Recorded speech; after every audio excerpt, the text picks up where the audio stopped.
ভাই রে ভাই, বিশ্বাস করবেন, আমার মতো আলসা মনে হয় এই দুনিয়াতে আর একটাও নাই। এই ভিডিওটা হচ্ছে সেই 25শে ডিসেম্বরের, মানে 25শে ডিসেম্বর হিসেবে আমি এই ভিডিওটা করছিলাম আর কি। ঘুরতে যেহেতু বের হয়েছি, ভিডিও করব, তারপর আপনাদের সাথে শেয়ার করব। কিন্তু কি আর বলবো, ঘুরছি আর ভিডিও করছি, কিন্তু এটা আর আপলোড আর দেওয়া হয় নাই। আজকে 29শে ডিসেম্বর, আমি এটার ভয়েস ওভার দিচ্ছি, যদিও ফাঁকে ফাঁকে আমি এই ভিডিওটা এডিট করে জোড়া টোড়া লাগাই রাখি দিছিলাম একটু করে মিউজিক লাগাইয়া, কিন্তু এই ভয়েস ওভারের জন্য আমি এতদিন পর্যন্ত এই ভিডিও আপলোড দিতে পারি নাই। তো আর কি করব ভাই, আলসেমির দিন কাটতেছে শুধু শীতের মধ্যে, আর শীতের মধ্যে কাঁপতেছি আর আলসেমি করতেছি। তো যাই হোক, ওই দিন আমরা চলে গিয়েছিলাম ফেনিয়ান মেলাতে, আমাদের ফেনীর বছরব্যাপী মেলাতে চলে গিয়েছিলাম। অনেক দিনের যাওয়ার ইচ্ছা ছিল, যেহেতু 25শে ডিসেম্বর আর বন্ধের দিন ছিল, এই জন্য ওখানে চলে গিয়ে একটু টাইম পাস করতেছিলাম। তো যাওয়ার সাথে সাথেই এই বিভিন্ন ধরনের জামা কাপড়ের দোকান যেরকম মেলাতে থাকে আর কি, ওরকম দেখতেছি আর ভিডিও করতেছি। আসলে এখানে কিছু কেনাকাটা করব, এই উদ্দেশ্যেই এসেছিলাম, আর একটু ঘোরাফেরাও করব। তো এখানে দেখতেছি শীতের অনেক কালেকশন উঠেছে, খুব ভালো ভালো সুন্দর, কিন্তু শীতের কালেকশন কেনার জন্য আমরা এখানে আসি নাই, আমরা এমনি দেখতে এসেছি।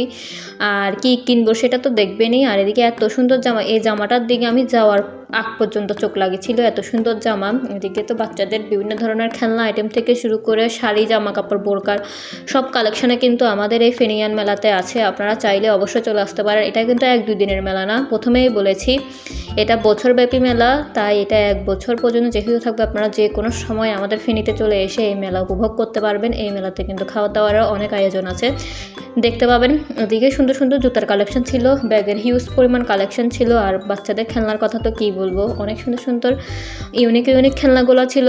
তারপর এই যে এখান থেকে কিছু একটা কিনবো, এই উদ্দেশ্যেই আমার এখানে আসা। আমি যেখানে যাই এই দুটিকে মার্কা জিনিসপত্র খুঁজি, যেখানে সস্তা পাই সেখানে বস্তাবান্দি জিনিসপত্রগুলো নিয়ে চলে আসি। তো ঢুকতেই এখানে দেখতেছি 250 টাকায় 1 পিস, 200 টাকায় 1 পিস, এত সুন্দর ভালো কোয়ালিটি হবে সেটা ভাবতে পারি নাই। যে 200 টাকার কাপড়গুলো যদিও একটু নড়বড়ে টাইপের ছিল, কিন্তু 250 টাকার যে ফ্রকগুলো ছিল অসাধারণ, ফেব্রিকটা ছিল এক কথায় দারুণ। এই জামাটা দেখেন কত সুন্দর, মাত্র 250 টাকা। এটাও দেখেন মাত্র 250 টাকা।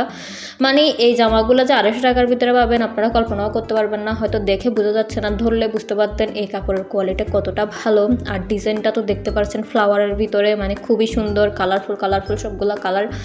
আর সাদার ভিতরে এই জামাগুলো আমার ভীষণ ভালো লাগতেছিলো। এগুলোর মাত্র কিন্তু 250 টাকা করে ছিল। এটার ভিতরে আমি কোনটা নিয়েছি অবশ্যই দেখবেন।